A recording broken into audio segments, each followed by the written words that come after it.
Voici l'exemple 3. On évolue. Donc, je vous offre ici l'équation un peu plus volumineuse, c'est-à-dire que j'ai incorporé une nouveauté, un b qui vaut 4 dans ma fonction. Vous allez voir que le coefficient du x qui est b, qui est ici 4, ben, il va intervenir juste à la fin presque du problème ici. Donc, trouvons ensemble les zéros au pluriel de la fonction suivante. Avant qu'on jase, je vais avancer un petit peu, c'est-à-dire que j'ai déjà transféré mon y par 0. Première étape, on isole comme tantôt la fonction sinus, c'est-à-dire j'isole sin de mon 4x. J'enlève 2 racine carrée de 3 de part et d'autre, c'est pas l'égal. Donc je vais avoir ici à gauche moins 2, moins 2 racine carrée de 3 égale le reste, moins 4 sin de 4x. Par après, j'enlève le a en le divisant par lui-même, donc je diviserai ici par moins 4 à gauche par à droite, c'est pas l'égal. Je vais faire ici montrer l'exemple. Je divise par moins 4. Donc, mon sinus est maintenant isolé. Donc, mon sin de 4x sera isolé à, bon, moins 2 racine carrée 3 sur 4. Bien sûr, la réponse sera clairement ici positive. J'aurai donc 2 racine carrée 3 sur 4. Mon 2K coefficient se réduit à 1,5. Là, on trouve une valeur qu'on connaît bien, magie. C'est-à-dire, j'aurai ici racine carrée 3 sur 2. Mon sur 2 provient de 2 quarts simplifié, bien sûr, ici. Donc, j'aurai à ma gauche racine carrée de 3 demi. Là, comme tantôt, rien ne change. Je vais trouver la réponse à ma grande question. C'est-à-dire, trouvons les angles. Donc, si on regarde, qu'est-ce que je vous encadre, qui est totalement 4x, ce sont mes deux angles ici qu'il faut que je trouve. Donc, que vaut 4x? Donc, quels sont les deux angles pour lesquels leur hauteur serait de racine carrée 3 sur 2? Pour répondre à cette grande question qui tue, je vais me servir d'un petit rad que je fais à bras levés, si on peut dire. Là, je cherche à trouver mes deux angles pour lesquels leur hauteur est la plus élevée des trois. Racine carrée 3 sur 2. Je suis donc à élever hauteur cadran 1. Racine carrée 3 sur 2, et je suis cadran 2 à hauteur aussi la plus haute des trois connus, racine carrée 3 sur 2. Ces deux angles sont clairement pi sur 3 et l'autre cadran 2, 2 pi sur 3. La preuve dans ma mémoire, dans ma tête, je vois ceci là, c'est-à-dire je suis à hauteur la plus élevée des trois, à pi sur 3, et je suis à son homologue par symétrie de l'axe des y, à hauteur aussi racine carrée 3 sur 2, à hauteur la plus élevée à l'angle 2 pi sur 3. Donc voici ce que je pourrais faire pour opérer, moi, dans mon petit cercle métrique fait à la main. Je suis à hauteur la plus élevée. Mettons, j'invente qu'elle est là. Racine de 3 sur 2 serait à cet angle haut, c'est-à-dire pi sur 3, et son homologue par symétrie de l'axe des Y, aussi à hauteur racine de 3 sur 2. Je serais donc à l'autre angle de pi sur 3. Donc, voici mes deux angles pour lesquels leur hauteur était de racine de 3 sur 2. Je vais écrire ici. J'ai donc pi sur 3 et son homologue 2pi sur 3. Par contre, ces deux angles ne seront pas égaux à x pi x. C'est-à-dire, je n'aurai pas x égale à pi sur 3, de même que x égale à 2pi sur 3. Car qu'est-ce que j'ai trouvé? Ces deux angles, mais ce n'était pas x égale, mais bien 4x. Petite nouveauté, c'est là que le b ici intervient. Donc, tout à l'heure, quand je vous ai posé la question, trouvons les deux angles pour lesquels le hauteur était de racine de 3 sur 2. Voici ces deux angles, mais ces deux angles seront 4x. Donc, j'inscris ici 4x égale pi sur 3. 4x égale 2pi sur 3. Et je n'ai qu'ici à isoler mes x à travers ces deux petites mini-équations. Donc, si vous remarquez bien, pour avoir mon x isolé ici dans ma première équation, je n'ai qu'à diviser par 4 de part et d'autre, c'est pas l'égal. Par contre, ici, en disant par 4, c'est simple. Bien sûr, mon x sera isolé, chose que je désire avoir. Mais pi sur 3 sur 4, ça paraît bien complexe, mais c'est ultra simple. Des tiers divisé par 4 donnent nécessairement des plus petits que des tiers, donc des douzièmes. 3 fois 4, 12. Ceux qui veulent mieux me suivre, j'ai à diviser pi sur 3 par 4. 4, il est sur 1 subtil. On a appris au primaire que lorsqu'on divise ensemble une fraction par une autre, qui est 4 sur 1 ici, je n'ai qu'à faire fois l'inverse de la fraction que je divise par. Je vais faire ici fois l'inverse de 4 sur 1, qui est bien sûr ici fois 1 quart. Là, vous voyez très bien que pi fois 1 donne pi au numérateur sur 3 fois 4 des douzièmes. Voici mon premier zéro à mon premier cycle, il vaut pi sur 12. Pareil pour le second zéro de mon même cycle initial. Je n'ai qu'à diviser par 4 à gauche par à droite. Mon x est isolé. Là, j'ai à faire 2 pi sur 3 sur 4. Sans faire tout le bas de combat de mon étape d'au-dessus. 2 pi sur 3 sur 4, c'est comme dire 2 pi sur 12. 3 fois 4, 12 ici. 2 pi sur 12, 2 pi sur 12. Je vais le simplifier. J'aurais pu laisser 2 pi sur 12 pour vrai là. Mais rendre là plus esthétique. 2 pi sur 12, 2 douzièmes, c'est comme dire un sixième. Donc 2 pi sur 12, c'est dire pi sur 6 simplifié. Donc voici mon autre 0. Il est de pi sur 6. Donc je récapitule pour le graphique dans ma tête. Je suis mon signe initial. Style, mettons, montagne trou. Je suis donc ici, j'ai un en négatif, pardon, je serais à trou montagne, pardon, mais ça n'a pas d'impact, c'est ce que je viens de dire, désolé. Donc, je serai ici à mes deux premiers zéros, pi sur 12 ainsi que pi sur 6. Je suis mon signe initial à pi sur 12 et pi sur 6. Pour avoir tous mes autres zéros dans mes autres cycles qui suivent, faut que j'avance de cycle. Donc, je suis à pi sur 12, pi sur 6. Si je voulais avancer d'un cycle, il fallait que j'avance d'une période. Par contre, la période n'est plus 2 pi ici, car votre b, il ne vaut pas 1 dans la fonction initiale, il vaut 4. Donc, pour avancer d'une période, il faut que je trouve ma nouvelle période. C'est-à-dire, en faisant un petit calcul assez simpliste, la période toujours comme étant 2 pi sur b. Donc, si mon b vaut 4, coefficient du x, qui est encore à dire donc le b qui vaut 4, je n'aurai ici qu'à faire 2 pi sur 4, qui est bien sûr simplifié. Pi sur 2. Voici ma période, elle vaut pi sur 2. Donc, si je suis à pi sur 12 ainsi que pi sur 6, premier 0 à mon cycle initial, pour avancer d'un cycle, il faudrait que j'avance d'une période de pi sur 2. Donc, ici, je vais avoir à faire plus ma période qui est rendue pi sur 2, plus pi sur 2, plus pi sur 2 pour avancer d'un cycle, deux cycles, trois cycles. Donc ici, n signifie juste le nombre de cycles que je désirerais avancer. Pareil pour l'autre.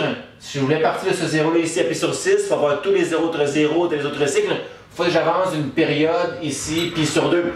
N signifie juste que j'avance d'un cycle, deux cycles, trois cycles, d'où n est toujours ici un entier. Donc voici comment on fait pour trouver les zéros de toute fonction pratiquement inimaginable, même si b valait autre chose qu'un. Vous n'avez qu'à ajouter la période n en la calculant assez bêtement votre fameuse période ici, ajoutée à vos zéros initiaux. Là, je vous interromps, plutôt je veux dire que je m'interromps moi-même pour comprendre bien la période de la fonction suivante. Pourquoi qu'on ajoute tout le temps à mes zéros initiaux la période n ici? Donc la période étant 2 pi sur b, 2 pi sur ce b qui est 4, bien sûr. Je n'ai qu'à simplifier 2 pi sur 4 à pi sur 2. Donc, pour comprendre d'où sort le plus pi sur 2n, écoutez bien ceci. Au départ, si on voulait tout trouver tous les zéros, donc un après l'autre, indéfiniment, tout le long des cycles qui suivent, je n'aurais qu'à faire à mes deux équations finales, c'est-à-dire remplacer n par 0 pour avoir mes zéros de mon cycle initial. Si mes n valaient 0, ceci disparaîtrait, j'aurais juste pi sur 12 et pi sur 6 comme 0. Et en voici la preuve grâce à Desmos. Oui, en effet, Pascal. La preuve, voici la même règle que celle que nous avions tantôt à trouver les zéros. Donc, voici le graphique qui lui correspond. Pour le comprendre efficacement bien, je partirais de h qui vaudrait 0 et de k qui vaudrait 2 racine carrée 3. Croyez-moi, ce point, c'est celui-ci. Donc, je partirais de 0,2 racine carrée 3. 2 racine carrée 3 étant environ le nombre que vous voyez en Y, là, environ 3,4.64. Mon A est négatif, mon B est positif, cycle inversé, trou montagne, et c'est le cas, si vous remarquez bien, de mon HK ici, j'aurai trou montagne. Donc voici mon cycle initial, donc ce fameux trou montagne. Si vous remarquez bien, les zéros à ce cycle initial, sont bel et bien le premier zéro magie qui serait pi sur 12 et le second zéro magie qui serait pi sur 6. Donc maintenant, après avoir bien vu grâce à Desmos les zéros du cycle initial, pi sur 12 et pi sur 6, voici comment faire pour trouver les zéros du cycle d'après. Le cycle qui est donc le suivant à mon cycle initial. Donc, ce que j'ai fait ici, donc pour avancer d'un cycle, pour avancer donc d'une période, il faut que je transfère mes n par 1 pour avancer d'un cycle, donc d'une période. Si mes n valent 1, donc c'est clair, il faudrait que j'ajoute ici à mes zéros initiaux plus pi sur 2. Donc ce que j'ai fait ici à l'instant, si mes n valent 1, je vais ajouter pi sur 2 à mes zéros initiaux. C'est-à-dire, premièrement, on va trouver le 0 qui suit de pi sur 12 dans le cycle de par après. Pi sur 12 plus pi sur 2, des douzièmes à sommer avec des demi. Il faut que je mette le tout en des douzièmes. Donc dans ma tête, pi sur 2 en douzième, pi sur 2 en douzième, c'est comme dire 6 pi sur 12. Donc 6 pi sur 12 plus pi sur 12 donne bien sûr 7 pi sur 12. L'autre, pareil, de ce 0 qui était pi sur 6, si j'avance d'un cycle, j'ajoute une période de pi sur 2. Donc pi sur 6 plus pi sur 2, je mets le tout en sixième. Des demi en sixième, c'est bien sûr dire 3 sixièmes des demi en sixième. Donc pi sur 2, c'est par à dire 3 pi sur 6, je fais tout ça dans ma tête. 3 pi sur 6 plus pi sur 6, ça donnerait 4 pi sur 6. Mais 4 pi sur 6 se simplifie. 4 pi sur 6 à juste dire 2 pi sur 3. Donc, je vous jure que dans quelques secondes, vous allez voir que mes zéros dans le cycle qui suit sont bel et bien coupant l'axe des x, 7 pi sur 12 et 2 pi sur 3. Oh que oui Pascal, ça va être le cas. J'aurai les zéros 7 pi sur 12 et 2 pi sur 3 comme étant les deux prochains zéros à mon cycle qui suit. Donc, je vous rappelle que le cycle initial était celui-ci, trou, montagne. Voici le cycle qui suit. Trou, le 0 que je vais atteindre en premier, c'est celui-ci. Magie 7 pi sur 12. Le second 0 qui suit sera bien sûr celui-ci. Oh, magie encore 2 pi sur 3. Donc, si vous remarquez bien, si on veut partir des zéros initiaux, pour avoir les zéros qui suivent dans les cycles qui suivent, il faut ajouter la période. Donc, pi sur 12, pi sur 6, les prochains étaient bel et bien 7 pi sur 12 et 2 pi sur 3. N'est-ce pas fantastique? Donc, je pense que vous savez assez bien maintenant l'ajout de la période n à travers les deux premiers zéros du cycle initial. Donc, d'où l'importance de toujours ajouter à vos zéros trouvés en premier, période n, pour avoir tous les zéros qui suivent de par après, bien sûr, ici. Voici un dernier exemple de la première catégorie de la trouvaille des zéros, c'est-à-dire ici l'exemple 4. Donc, trouvons les zéros de la fonction suivante. Vous allez voir, on va le faire sur un moyen temps. Là, je pense qu'on va commencer à comprendre la gamique de trouver les zéros d'une fonction sinus aussi grande que c'est le cas ici par l'exemple 4. Donc, préalable, j'avance encore avant qu'on jase en transférant le y par 0 pour trouver tous mes x qui sont en réalité tous les zéros de la fonction sinus suivante ici. Donc, première étape, comme c'était tantôt, je vais isoler le sinus de pi fois x moins 1, parenthèse. J'enlève 4, je divise par le A8. Donc, moins 4 huitièmes me donnerait ici simplifié moins 4 huitièmes moins 1 demi. Donc, j'aurai moins 1 demi, encore hauteur connue. Égalerait ici le sinus isolé de pi fois x moins 1 entre parenthèses. Comme tantôt, grande question, je me fous qu'à l'intérieur du sinus, on voit pi fois x moins 1. Je m'en contrebalance. Au départ, je me pose la grande question. Je cherche à trouver ça, c'est-à-dire les angles. Trouvons les deux angles. Je me fous de qu'est-ce que j'encadre ici, je tiens à dire. Trouvons les deux angles pour lesquels leur hauteur était de moins 1,5. Pour ce faire, comme tantôt, je me crée un petit cercle trigonométrique moi-même. Je suis à hauteur négative, donc je descends 4 en 4. À hauteur négative, j'ai cet angle ici à trouver dans quelques instants. Et aussi, j'ai son homologue 4 en 3, c'est-à-dire à hauteur moins 1,5, en plein ici à cet angle. Je suis à hauteur petite négative, si on peut dire. Donc, hauteur négative petite, je suis donc à ces angles 7 pi sur 6 ainsi qu'à 11 pi sur 6. Donc, voici le cadran 3, 7 pi sur 6 et cadran ici 4, j'aurai 11 pi sur 6. Donc, je vais écrire ces deux angles-là au propre ici. Donc, j'ai 7 pi sur 6, de même que 11 pi sur 6. Allez pas faire la gaffe d'inscrire ici x égale, car mes angles en dedans de mon sinus, n'était pas juste x, mais totalement ceci. Pour ça vaut la peine, côté visuel, de toujours, lorsque vous posez la question, trouvons les angles, d'encadrer que sont les angles ici. Trouvons les angles dont leur hauteur était de mon ami, mais ces angles sont pi fois x moins 1. Donc j'inscris ici pi fois x moins 1 égale pi sur 6 et pi fois x moins 1 égale l'autre angle, bien sûr ici, ben 11 pi sur 6.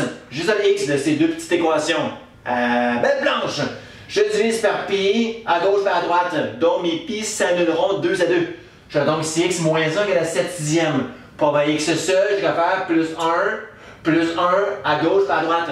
Donc mon x ici à gauche est maintenant isolé. À faire le calcul, 7 sixième plus 1. 7 sixième plus 1. 1 en sixième est dire 6 sixième. 7 sixième plus 6 sixième donne bien sûr ici 13 sixième. Voici mon premier zéro. Il vaut le fabuleux 13 sixième. Même chose ici, j'ai ça mon x là-dedans. Donc je divise par pi, pi, à gauche, à droite, signe égal. Donc ici, j'aurai à faire juste plus 1 comme mon autre équation d'auparavant. Donc j'aurai ici x isolé à ma gauche, donc j'aurai x égale 11 sixième plus 1, c'est comme dire 11 sixième plus 6 sixième. 11 sixième plus 6 sixième, c'est dire 17 sixième. Voici mes deux premiers zéros à mon premier cycle. Pour avoir tous les autres zéros dans les cycles qui suivent, j'avancerai d'une période, donc plus période n ici. C'est-à-dire, la période, il faut que je la trouve. Mon p, il vaut pi devant mon x moins h de mon x moins 1. Donc ma période, toujours par le petit calcul 2pi sur b, j'aurai à faire 2pi sur ce b qui est pi, 2pi sur pi, fabuleux, il reste juste 2, ici simplifié, de période. Donc ici, plus période n, pour voir tous les autres zéros des cycles qui suivent. N étant toujours un entier de cycle, donc n est élément des entiers z. Voici comment on trouve les zéros efficacement d'une fonction sinus. Je t'en feu! Oh!